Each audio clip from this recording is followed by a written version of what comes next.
Why, who are you? Sherlock Hemlock, the world's greatest detective.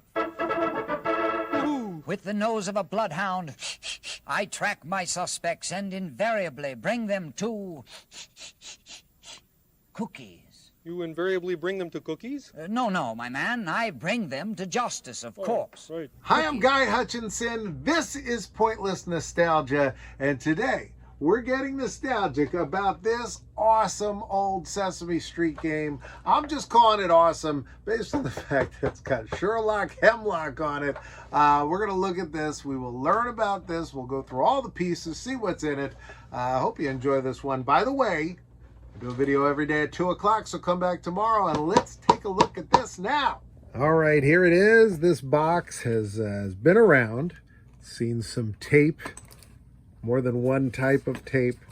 It says here, Sesame Street game of recall and recognition with letters and numbers. Of course, educational game.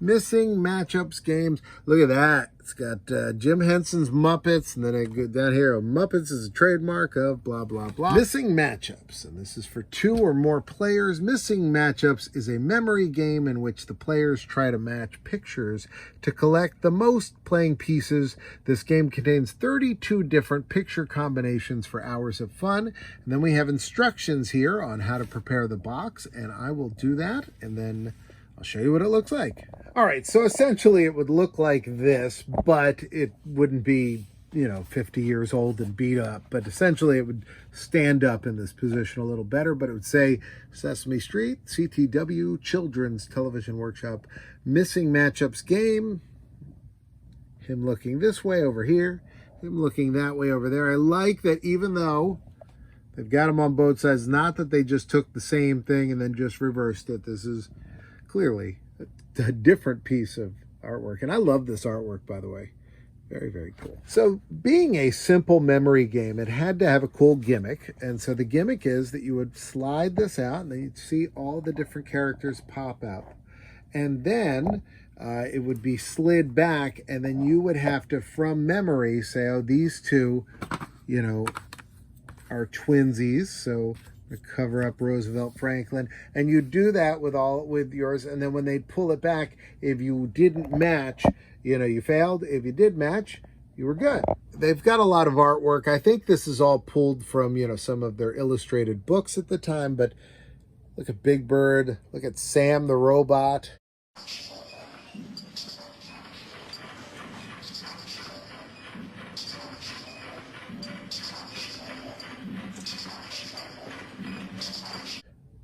Sherlock Hemlock, and then over here, I guess, Betty Lou. Down here, look at this Frazzle's there. And these are some, classic characters. Harry Monster. On the other side, we've got Ernie and Bert. We got Rubber Ducky. Ernie would do a lot of the sketches with Sherlock Hemlock. And I like the Rubber Ducky. What's interesting is it's like an old, 1920s Rubber Ducky or whatever that they used on the show, and now they molded it.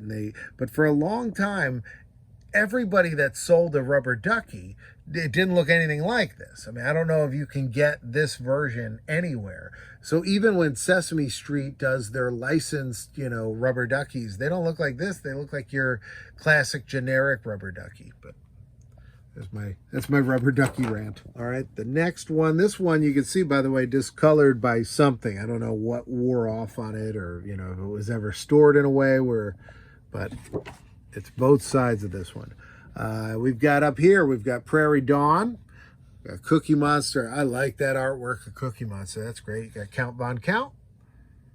There you go. That's pretty cool. On this side, Oscar. I don't know, the little boy on TV. I wonder if that's a character that appeared, regularly, but that's might just be an Anything Muppet. Very cool. I like that Amazing Mumford over there. I always thought Amazing Mumford looks like, he looked like the Count when I was a kid. So I was like, is the Count just, is he just pretending to be like on the side? He's working magic. He's not just a vampire. He's doing nightclubs. They got a unicycle down here. It's on this side. Yeah, we already saw this side. We saw this one and that one. All right, so that's what those look like. They would be placed within here. So this would be your your board game. You would slide it over so that these dots appeared in the holes here, and it would tell you, would show you it would, you know, show you a new set of pictures under there, and you'd pick these up, and if it was a match, like concentration, if they matched, you'd take those too, and then you'd try to, you know, do that until the board was clear. I don't know if you used a timer though. I'm not sure how you knew how long you would do it for. Oh, you do it. Okay, you do it until you messed up. So if you messed up once, then it's the other person's turn, and you keep going until you have all the pieces. You know, and you keep going until there are no more pieces on the board. And at that point, you each, you know, would say, okay, I have 8, you know, I have 7, and, you know, that one would win. Although, look at how many pieces there are. This is what they look like. I'm sure this was in other games that Milton Bradley made at the time. Gad, how shall I ever live this down?